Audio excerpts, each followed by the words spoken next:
Hello, everyone. My name is Alexander Bang, or Alex. I am here on behalf of the Communications Committee for the APIKC for the Careers and Student Affairs Month. And I'm here with Gerald Corporal. Would you like to introduce yourself? Sure, yeah. Thank you, Alex. Hi, everyone. I am Gerald Corporal. I use he, him, his, and have a few different roles, but I'm currently at Seattle University where I serve as Assistant Dean of Student Engagement for their business school, and then also an adjunct faculty member in their school. Mhm. All right, thank you. And so, could you just tell me a bit more about what you do and like what a typical day looks like for you, or if there is a typical day? Yeah, sure. No typical day. Every day is very different from the other, and every week's different from the other. And I kind of like it like that. I think it keeps the work very interesting. My role is very exciting. The origin of my role used to be as Assistant Dean of Student Engagement, used to be to oversee the academic advising unit in the business school. Some structural changes at Seattle University made that role evolved where I don't do that anymore. But from that role, I still hold over a lot of the administrative and academic affairs parts of it. So on the academic side of things, work very closely with a lot of different faculty members, department chairs, to essentially create or produce the academic schedule for each year. So in charge of deciding how many courses are offered, when they're offered, and then sort of helping with a lot of administrative pieces as curriculum evolve and change. So that part's very fun and very, maybe different or outside of student affairs. But that I enjoy getting to work with faculty. And then the other part of the role is very student affairs. I essentially see my role as sort of building out and shaping what student life feels like in the business school. So working very closely with all the clubs and student organizations in the business school, helping with the awards, helping with scholarships, working with students as they navigate, challenges inside and outside of the classroom, and sort of serving as like a primary person in the school focused on overall student success and student life. Mhm. Amazing, thank you. And so I guess in your role, since it is twofold, kind of how as you described it, what would you say are like some of the bigger challenges that you face in your work? Yeah, definitely quite a few different things, right? I think if you think like look at what is happening um, globally, but we'll look at the US. I think there's definitely, for a lot of reasons, there is a lot of challenges schools are facing when it comes to enrollment, and that's from recruiting and yielding students through the admissions process, and then having them come to the school, and then how does it look like when you support them, right? So a lot of my work is in that recruiting and also retention or persistence of students. And so that looks interesting for a lot of reasons, right? Like the cost of everything's going up, housing, food, tuition is going up. And those are often times, if not like the primary challenge that students are facing, it's interrelated to that. So sort of just meeting students, certainly going to students or at where they're at and helping them sort of address some of the challenges that, in some cases, there are ways that we could help as an institution, but how else beyond that can we help them sort of discern and navigate the things that are going on in their life? Like how could we help them with that so that they can be successful in the school, I think is one of the main challenges. I'm trying to think of what else. So the question was like what challenges do I see in my current role, right? Yeah. And then yeah, again, like I guess going to sort of the core function of what my role is, right? Like I always tell students that I'm all about how does it look and feel to be a student here? Like is the environment that you're in is the overall feel that you have how is that for you? Because I want it to be meaningful. I want it to be impactful. So how do you do that in the face of like technology, right? Like I mentioned that I am also an adjunct faculty member. So how can I recognize and acknowledge that like artificial intelligence exists? How could I, acknowledge and reconcile that, but also still put my students in a position where they are thinking critically about everything, right? About social issues, about how they make decisions of how they're going to approach an assignment or teamwork and things like that. So I think so much is shifting and moving so fast. If you like layer in technology, if you layer in like skyrocketing costs of living, so how do you sort of just deal with that at both the micro level, like when a student is in front of me and they're chatting or talking about something or trying to figure out something, or even just doing it at scale. Like when I'm in a classroom with students, or if I'm doing a program that has a critical mass of students, like how do you sort of balance all of this is a constant challenge and push and pull. No, yeah, for sure. I think balancing a lot of things is very difficult, especially in your role, as you described it, twofold. That's a lot. Um, but that kind of leads me to another question that I have for you. How do you like balance the administrative work versus like the more student-facing interactions or student-facing work? Is there like a split 50-50? Is there much more push and pull in some weeks? Like, how would you describe that? Yeah. Yeah, that that's a really good question. I would say it's definitely not 50-50. Sort of like the like at the start of this interview, what does a day-to-day look like? It changes and shifts day to day and even like hour to hour in the day, right? Like I think a lot of it, is tied to like where are we at in an academic term. At Seattle University, we're on the quarter system. So for example, during the summer, I think the summertime, especially when the students physically aren't on campus and are maybe a little bit or a lot away from their Mhm. email, there's more of an opportunity to really be administrative and sort of go into the weeds a bit in terms of like looking at our programs, assessing them, how could they be better, and then also squaring away like administrative work.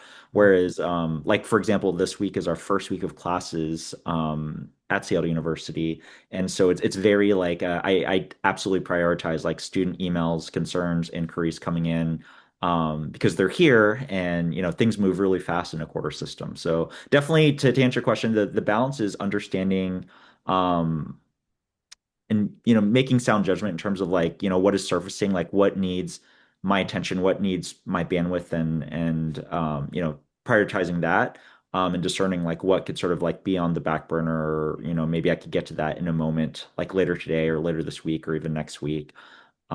Is sort of how I approach it all. Yeah. Amazing. And so we talked a bit about the challenges and like what your day looks like. And I guess like in this work, I'm very curious about, what are the rewarding parts of your role? Like what do you enjoy seeing in your role and like what happens?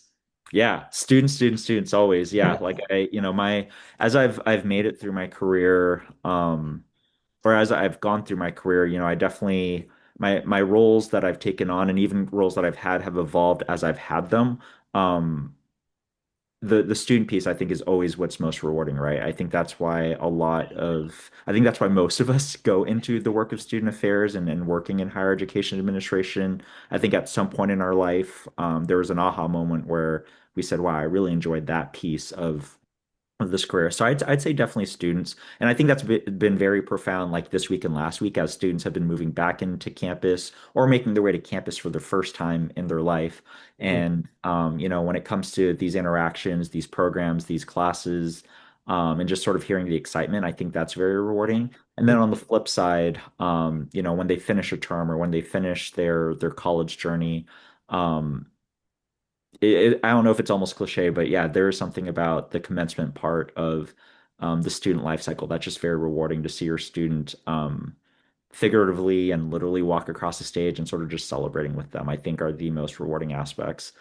Outside of the student part of it, I think, when you think of student affairs as a profession, you asked me like, what does a day-to-day look like for me? I'd almost say like for a lot of other roles or a lot of other functions in student affairs, I feel like if you ask a lot of other people, maybe especially like later on in their career, they would probably also give a similar answer. Like not every day is different from each other, right? And I think that is rewarding. What if I put on like my career counselor hat on, because I did have some time in my career in career services.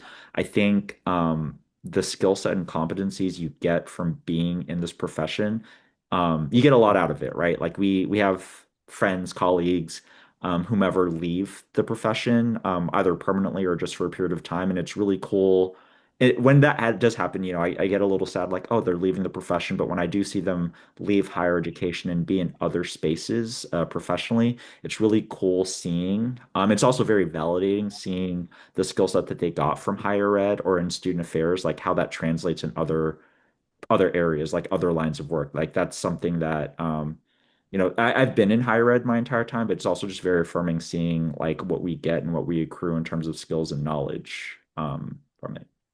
Yes, amazing. No, yes, it's definitely people like you and mentors of mine, like who make the college experience what it is. At least for me, like I very much appreciate the mentors that I've gotten and like people I've interacted, staff members and admin I've interacted with here at Tufts.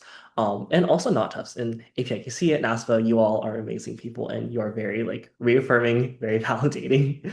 Um, and so I guess like going maybe a bit early on in your career, like were there any specific moments for you or like roles that you had that really made you say like, oh, this is for me? And for those of you that don't know, he is a doctor in so I guess, like what were the things that made you, continue on in this role and like in this work? Like what was your aha moment, I guess?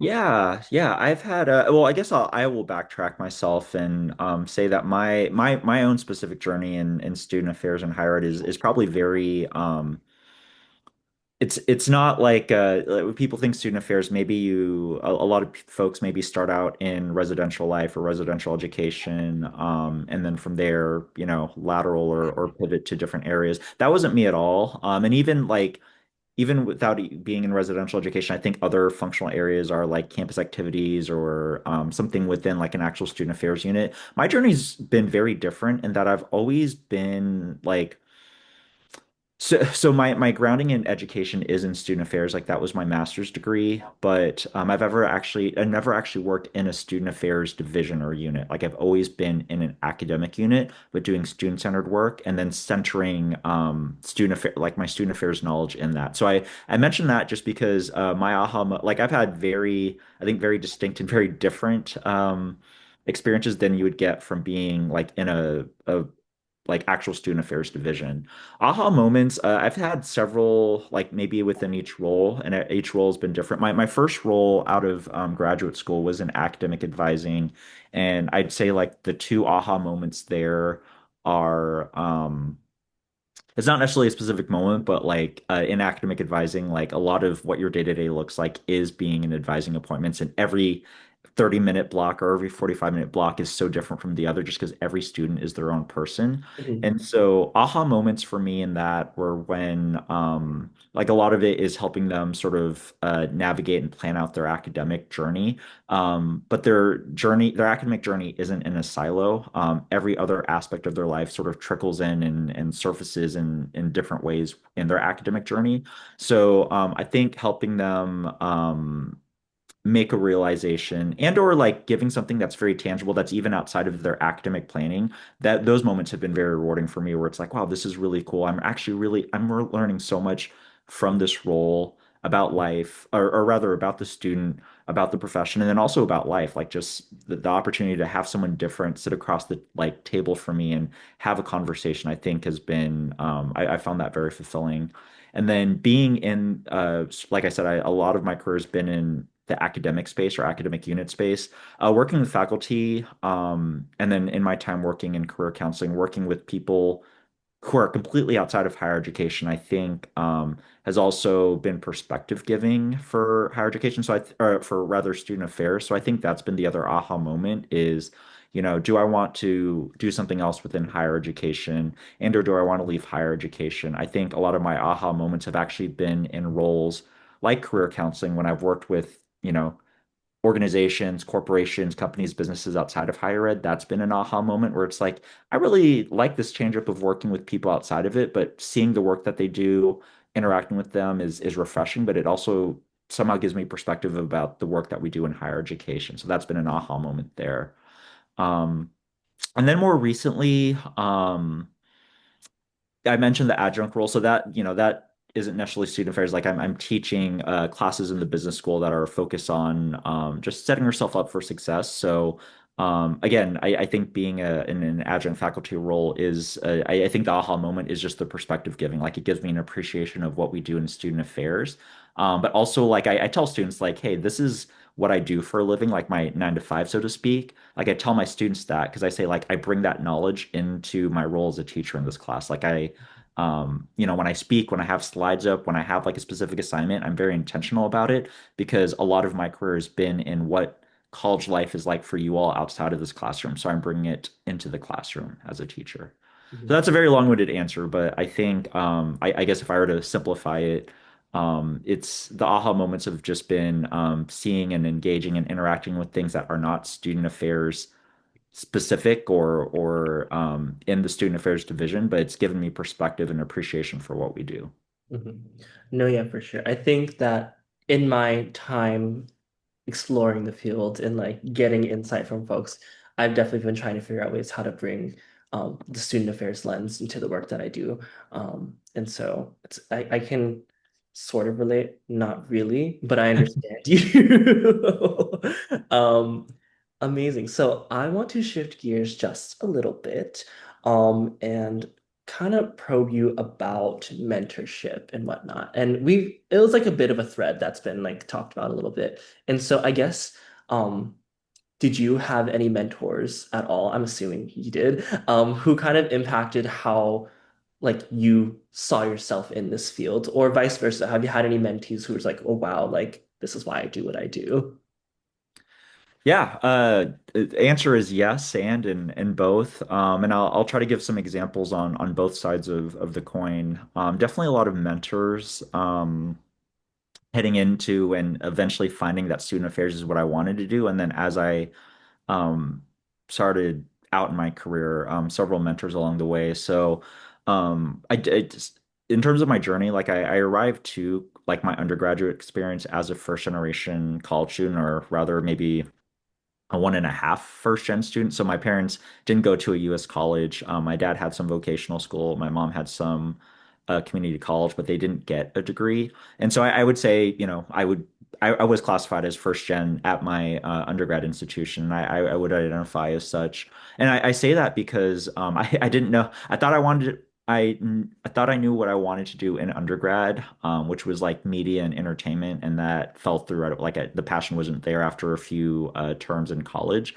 But what especially upon reflection at the end of undergrad and after I graduated, it was a lot of my mentors who were in student affairs roles. There was something about them that really stuck out to me that I was really drawn to, right? Like I was involved with student government when I was an undergrad. I was involved with a lot of clubs in organizations. I was an orientation leader, and the supervisors, right? Like the people that were in student affairs role, like the student government advisor or the campus activities advisors, or the director and the program coordinators of orientation programs. It was something about them that I was just inspired by them. Like I was inspired to do the work as a student leader in student government or as an orientation leader, but I also emulated, like I also appreciated and was inspired and tried to emulate sort of all the mentors that were in my life. I didn't have the benefit of being what like I didn't have NASPA. Like NASPA didn't even cross my path until like a year and a half outside of undergrad, right? And so I wasn't enough mentee. I wasn't in enough program. And so yes, the mentors were very instrumental because I think I was like, I really like what they're doing, but as is the case with maybe some people in student affairs, I didn't know like the name for that of what they were doing was student affairs or higher education administration. So continue to have conversations with them after I graduated from undergrad. That led me to like, oh yeah, it is a profession. Like what it is student affairs or higher ed and student affairs, and this is how one goes about entering the career. So that was very important. And then fast forward, figure out what that was. I go to grad school and then I start out my career. One of them, I had several mentors, or continue to have several mentors throughout my professional journey. But one that I'll highlight is a former chair of the APIKC, and that's Dr. Daniel Choi. And I mention him as a mentor because he was probably my second ever supervisor. And especially starting out in the career, right? Like I'm sort of like wide-eyed, bushy-tailed. Like I just got my master's degree. Now I'm grown. I'm an adult. Now I have this job or this full-time role. I love it. I'm going to give it my all. I want to do like yes and to everything. And the reason why I bring him up as an example is I think pretty early on, I would say Daniel's someone that like actually checked me a little bit. Like, oh, why do you need to do all that? Like doing too much here, or he was someone that like in term like on the concept or topic of balance, I think he struck a balance as like, hey, we're gonna do like high quality stuff, like really good intentional stuff, factoring in what we know about student affairs, but also like we're also not doing open heart surgery, right? Like so I think He inspired in terms of the way he like as my supervisor did his work and led and supervised and sort of the way he framed like in this role these are the competencies you're getting, this is what you're learning, this is how we could best support students, but also really centered self, like care for self, our life and our identity outside of work. And that was pretty early on in my career, and that's something that I've emulated, taken and sort of have just kept with me over the past decade plus in my career. As I've supervised people, um, as I've worked with other people that I didn't supervise and even work with students, sort of do the same thing and pay it forward, right? Like, hey, how are you centering yourself? Work isn't like work cannot be everything. It shouldn't be everything, right? Or even like conversations with direct reports that I've had when it comes to vacation. This is your vacation time. Like, get it, essentially do whatever brings you joy. And also, like, at least for me, when I have direct reports, I'm like, do not ask me for vacation time. It's yours. Let's talk about how you could work that in because we are on a team and, we are intertwined and interconnected. But just, a lot of that stems from mentors like Daniel, where it was helpful to have someone check and be like, you don't need to do all that. You don't need to get gray hair or lose your hair or lose a night's sleep over the work that we do. It doesn't mean it's not important, and it doesn't mean that we shouldn't, do something that's high quality and thoughtful, but we're also humans too. And so that's a long-winded question. I guess that answers the second part is I've tried to like what mentors have taught me and how they've inspired me. That sits with me. And then I try my best to emulate the best aspects of that with mentees that I've had. No, yeah, for sure. I can definitely see that for you. I mean, even like just how you're speaking, you're very passionate. And like that is definitely something I noted when you were speaking the APIKC like Scholars Collective. You and Clarissa May, I can't lie, I was a big fan. I was definitely fanboying. It was an amazing session. I was like, oh wow. Wow, this is great. Thank you. Thank you. Yes, yes, yes. And so I'm going to go into my next question for you, which is, I guess, like in the grand scheme of your entire career thus far, like, is there anything specifically that you wish you had like known going into the field or like had a better grasp of going into the field? Yeah. Yeah, I feel like I feel like I navigated my career like a first generation student, right? Like I mentioned I wasn't I've like I use residential life as an example just because I think that's such a common like, that's such a common entry point into the field and such a great platform. Mhm. But I didn't do student life not because I didn't want to do I shouldn't know like going into grad school like, oh yeah, like you should definitely go for like residential education because that is for a lot of reasons a great way to like experience your graduate school experience, like housing is like etc. And then the same thing with like as a platform outside of it, right? Like as I've sort of navigated my career, there have been a few functional areas where I'm like, I'm very interested in that. An example I give is something like, oh, I think I'm very at the time I was very interested in the concept of being in um, adjudication, like student conduct. Like that was something I was very interested in. I never, like my career to this date has not gone that direction because a lot of times in that role they do require or highly prefer people with residential education experience. Or something, for example, is like I love to travel, right? Like I love any opportunity to just get out there and the concept of what semester at sea offers, I think is great. And you could have a lot of different experiences and do semester at sea, but I think there's something to be said about like if you have residential education experience under your belt, they prefer that or they like that because of what the responsibilities entail for that. So I Mhm. mentioned that because I wouldn't trade my path for anything. Like I had some really cool experiences in my career in higher education, like really cool ones that I'm very, I look back and it's very fun, but I wish I would have known that. I don't know if I would change anything that I've already done, or I don't know if it would be different had I known it. But I definitely, when I talk about like I was first gen in undergrad. I didn't know what I was doing. It's the same thing as, navigating a master's degree in student affairs and then navigating a career. It's almost like similar. It's like, oh, I didn't have the knowledge capital of a lot of these things. Like I mentioned, like how I wasn't like enough mentee or in the enough program as an undergrad, right? So for me, it was like a solid year and a half after I graduated with my undergrad degree where it was like, oh, this is called student affairs. I was just like, what are they doing as this advisor in this role, right? Mhm. So yeah, It's kind of like a interesting, like I wouldn't change anything, but it would be helpful if I would have known that. And a lot of that's maybe on my own, but like yeah, I just didn't know like, oh yeah, you should absolutely do this, like do the enough program or get aim for this type of assistantship in grad school, or like, you should definitely ask for X, Y, and Z, or this is how you navigate negotiating like an offer that you have for a job. Just didn't have that myself. Amazing. No, yes, I think I'm in a very, apparently I'm one of those rare cases where I just know I want to go into the field very early on. So I'm definitely just trying to absorb as much information as possible from you, from everybody that I'm around, and it's very, very helpful. So I very much appreciate all you all. Um, and so I guess in closing, is there any like final things that you would like to say or like any advice you want to give to folks considering going into the field at all?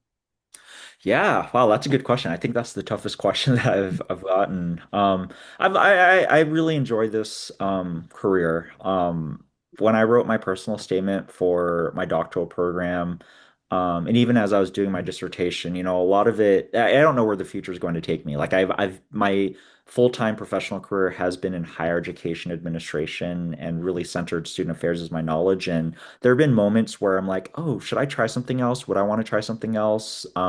Just because of exposure or like the line of work that I do has given me an opportunity to meet a lot of people. It's definitely very rewarding, right? I think when it comes to since this is about careers and student affairs month, I think institutions could certainly and must be better about student affairs staff. And I say that as someone like when I mentioned that I've worked in sort of the academic side of things, right? Like when it comes to my interactions and collaborations and partnerships with faculty member, a large part of that has been clarifying for them in a very thoughtful, intentional way. Like, hey, who am I, right? Because a lot of times faculty just have no idea or don't really understand what we're doing as staff, as personnel in an institution.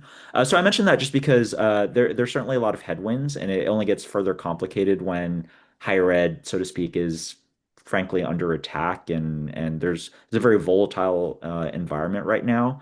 It's worth it, and I'd say should you know that you do want to do this, advocate for yourself and know what you bring to this role. And I say that when it cut like of all the critiques and things that people bring up with student affairs, like oh it's not in terms of like monetary or financial gain, it's not lucrative, especially when you start off. But I would say, in the role that I am in right now, like trying to push and advocate, like, no, this is what our worth is in terms of like what a actual salary is and sort of having those conversations. I think if you're just entering the field, or wondering about that aspect, know what you're worth, and the work that we're doing is very important. And my hope is that college leaders understand that, when it comes to like how they look at us and how they view us and how they understand what we do. So a lot of work to be done there, and I try to do that in my current role is clarify. Like that's not the primary purpose of a lot of the different things that I do, but clarifying for people anyways. Like, hey, just so you know, this is what we do.